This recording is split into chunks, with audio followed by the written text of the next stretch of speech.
I'm back. I said I'd be back. I want to talk to you on something today. And I don't know how to start this one. I have been pondering on it all day long. I really have. Uh,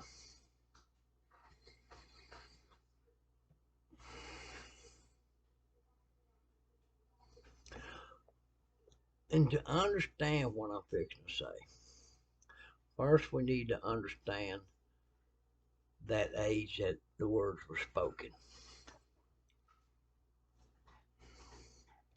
And I guess the easiest one to start out on would be the first one where uh, John the Baptist spoke. We'll start there since that was like the kind of the man making the way in the wilderness. Okay. In Matthew 3:7, we see John the Baptist. He's out there, water baptism for the remission of sins. Which, boy, thank God that ain't the way no more. There's one way for the remission of our sins. And it's not a water baptism. But when he saw, Matthew 3:7. But when he, meaning John the Baptist, many of the Pharisees and the Sadducees come to his baptism, he said unto them, O generation of vipers, who hath warned you to flee from the wrath to come? I'm going to go to another one. Matthew 15, what they call 27, which is a wonderful reading, but I'm just going to speak on verse 27. Well, no, I'm not. I got to go for 28 there. I'm sorry. And she said, uh, oh, never mind. I got to go 26. Man, dude, they got a highlighted part here, to the rest of it's regular, so I got it. Okay. But he answered and said, he, meaning of the Lord, uh, and said, it's not meat, that's not proper. It ain't proper to take the children's bread and to cast to dogs. And she said, truth, Lord. Yet the dogs eat the crumbs which fall from the master's table. Then Jesus answered and said to her, O woman, great thy faith.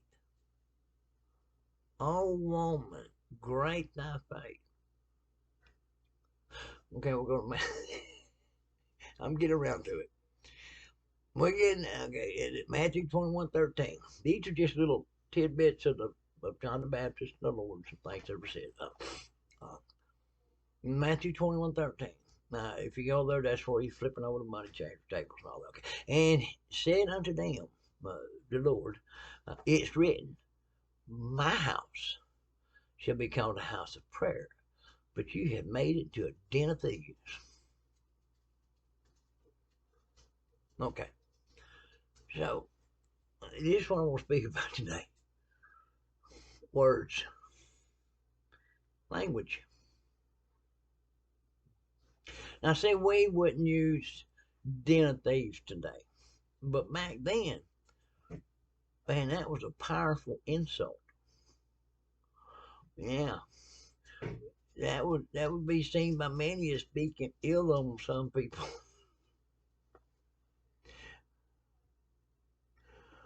Uh, but John the Baptist out there, yeah, oh, you generation of vipers. Now we don't use stuff like that today. But back then, that was like slapping a Sadducee and a Pharisee upside the face.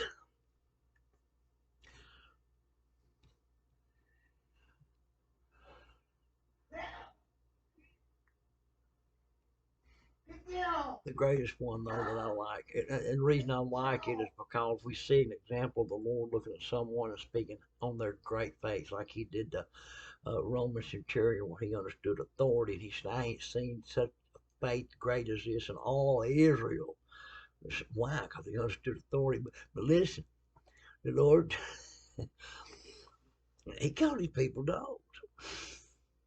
Now, back now, see now, that that wouldn't be that wouldn't be like a mosquito in a windstorm. But back then, that was a high form of an insult. Uh, so today, this is what I want to speak about. Brothers and sisters, we got to stop giving power to words. Yeah, we do. We give words such power because we're wanting to be appear clean on the outside too. You know, we want that. We want to be pure on the outside. Okay, down around here where I'm from and where I was raised up at, uh, the F word and the S word and the D word. I'm sure you know what I mean. Okay. They was used in mostly everyday language. They had no power. They were just, like, damn, stub my damn toe. Uh, we worked in we sold fish. My uncle, my aunt sold fish in a fish market. And let me tell you something. When he would come in with a truckload of fish, he'd wake us up 2 or 3 o'clock in the morning. It didn't matter when he got in. We gonna get up. He gonna bust that tailgate open, and that ice. The fish was covered with ice, and a big tarp, and they'd all just slide out to the floor, and we'd get busy, and there were about 6 or 7 of us, cousins, mostly his children. I was there because I really like spending time on my Aunt Ruth, because Aunt Ruth made some amazing chocolate gravy and biscuits for breakfast every morning. But I would be over a lot, and we would have one would be skellins. There'd be a couple of them skelling the fish, a couple of them gutting the fish, a couple of them cutting the heads off, and all this. It was like a process line. And it wasn't nothing to get a fish bone under your fingernail and say shit. No power in that word. No power in that word. No disrespect meant to God.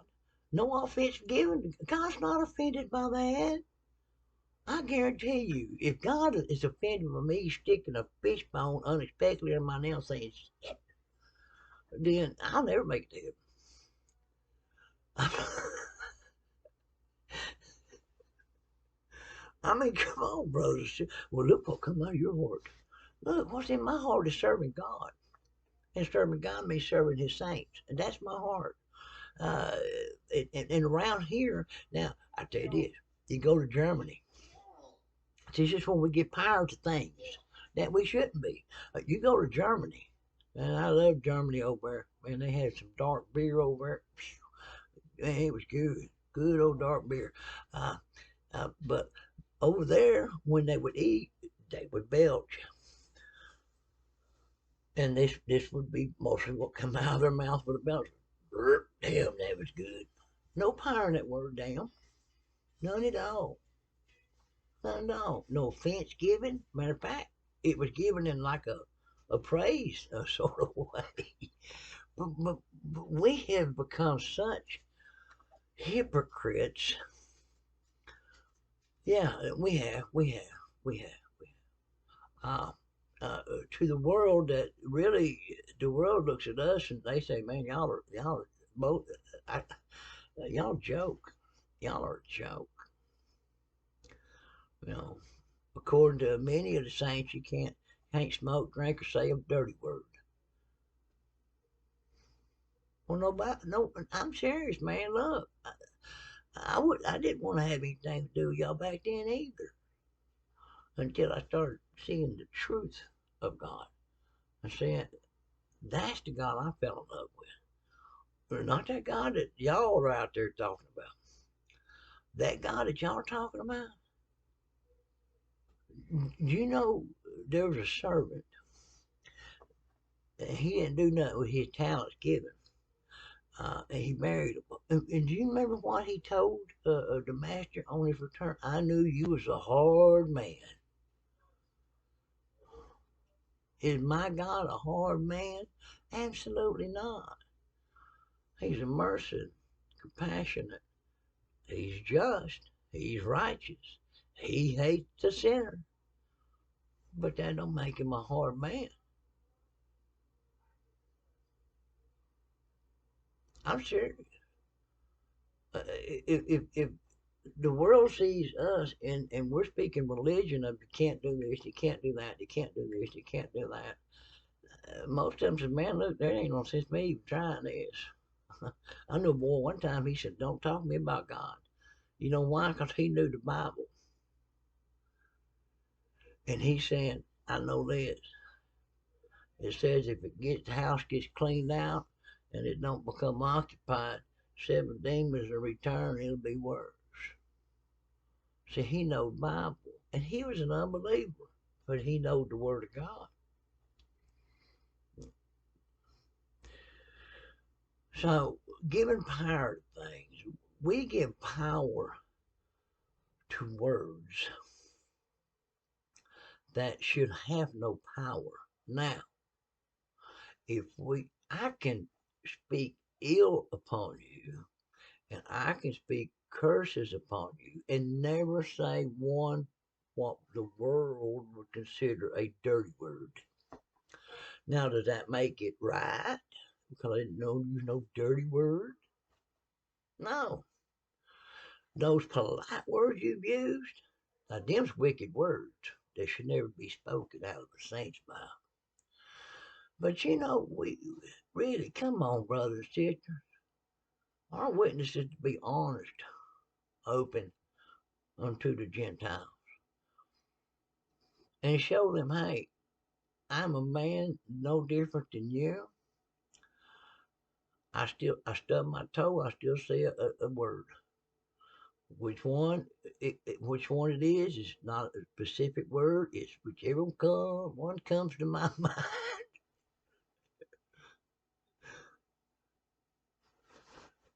So, oh, can we say something like them damn people? Can we say that about some of them? Yeah, we can. Are we speaking a curse on them? No, we speaking the truth about them. You always hear me call. I say turd. That's my word. My dog's a turd. I'm a turd every now and then myself. Brother, sister, stop giving words power. Really, come on, man. Stop giving words power.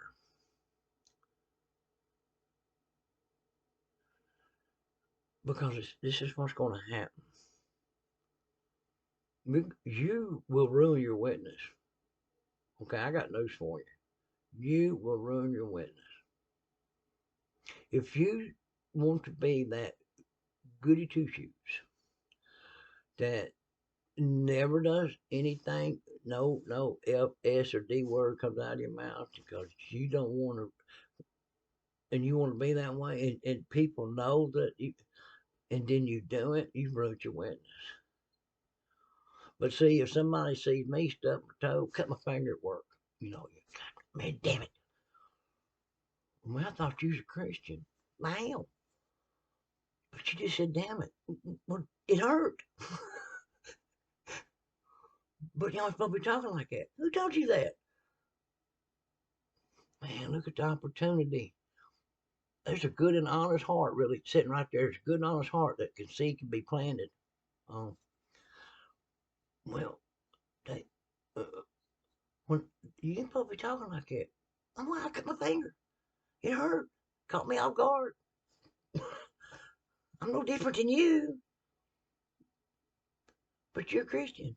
The only difference between me and you is I love God, and I'm trying to serve God every day to the best of my ability. But believe me, when I cut my finger mistakenly and say, damn it, God ain't mad at me.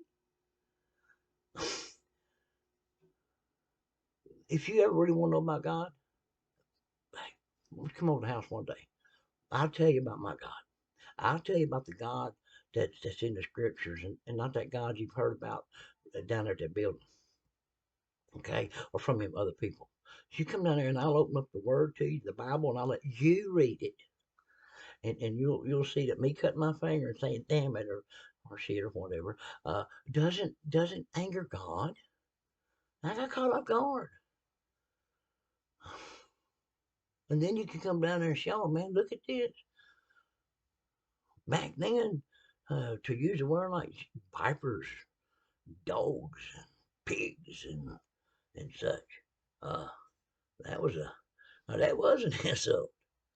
But even Paul, let's be real now. Come on now. Paul said, "Hey, I count everything like it's shit." Okay, we can use dung and make it sound all holy moly, but let's be for real about it. Paul said, "I counted all this crap." We're not supposed to talk like that. Who told you that? Now, hey, this was just a shorty. I wanted to lighten up a little bit. And brothers and sisters, look, I'm from the South. My language down here is that's just how we talk. This is how we communicate with each other. Up north, I've been up there, and they communicate to each other in a different way. Out on the East Coast, they communicate to each other a different way. On the West Coast, they communicate to each other a different way. But down here in the South, this is how we talk. And a word pop out of that mouth don't it ain't meant it don't mean there's no power in that word. The only thing that gives a word power is you. Yeah. So and that comes into a lot of things. I tell you this: if you are the ones that believe a slip of the tongue when you're upset or stub your toe or cut your finger, etc., if you're one of them ones that think if we say a F, S, or D word or something like that, that we're not being who we are called to be as children of God. If you're that person, y'all don't need to come down around here. Yeah, because you're gonna get offended. Uh, too much judging going on. Too much judging each other. You know what? You know what I really hate? I hate it when somebody, and I hate it. I hate when somebody comes to me and says, because I've been told this several times on social media. Well, you got an angry heart. First of all, you just spoke a lie. Second of all, you don't know me.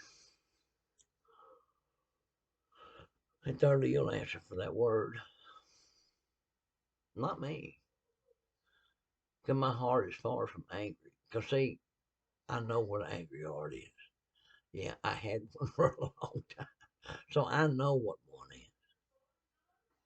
Folks that never had an angry heart, that's the ones that the Lord speaks about. Those that know they've been forgiven much, love much. And those that are think they've been forgiven little, but they love little. Now that's the ones that think they never had an angry heart. Their heart was never angry. Therefore, they don't know what an angry heart is. See, I do. Old, new. Boy, big difference. Do I get angry? Every day, just about. I get upset every day. Yeah, I get hold of me and the wife, we have our words, and I have my words with my dogs, and I get upset every day. Yeah, and still serve them all throughout everything. See, that's the heart. That's the heart. Still serve throughout the day. Although my flesh don't want to. My flesh,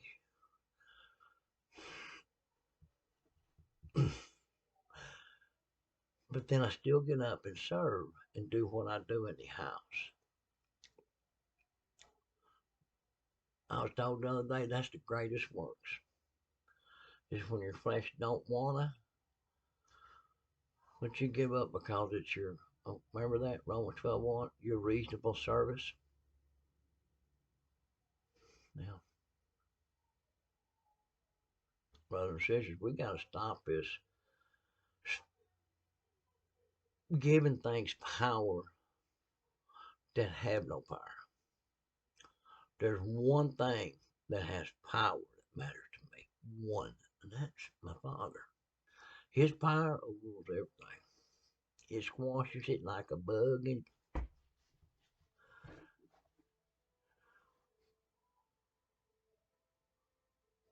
I'd rather sit down with another saint and then be honestly open in their whatever language they was raised in, whatever custom they was raised in, whatever society they was raised in. I can go 15 miles and talk to some people and their way they speak is different. Should I judge him for that? Oh, no, no. Uh-uh. Shouldn't judge him for that. And we've become a bunch of brothers and sisters that are doing such.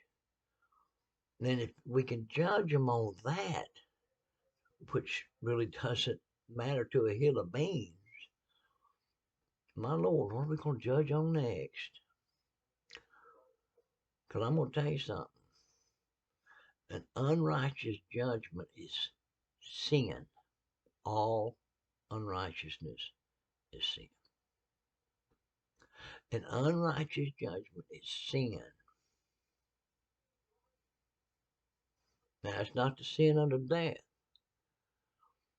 But if I keep taking a drop of cyanide every day, it might not kill me that first day, that second day, that third day.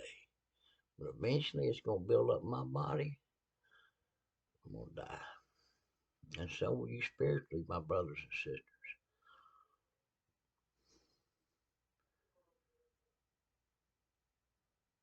A sin not unto death, continued daily, will lead you to death. That's in the Word. So, hey, let's not give a power to things that ought not have power. Uh, like I said, I'm from the South down here, and I was raised up around a farming community. Yeah, and there was, I mean, you know, my word, if I looking back now at all them old men that I was growing up around, they're all going to hell, according to a lot of people. And I don't know if they are or not, as far as being.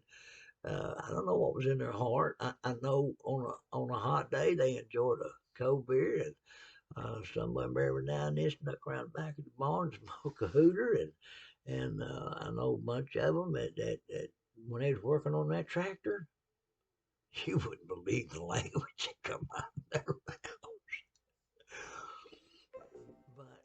But but that's just what that's just the way a society speaks. Uh, so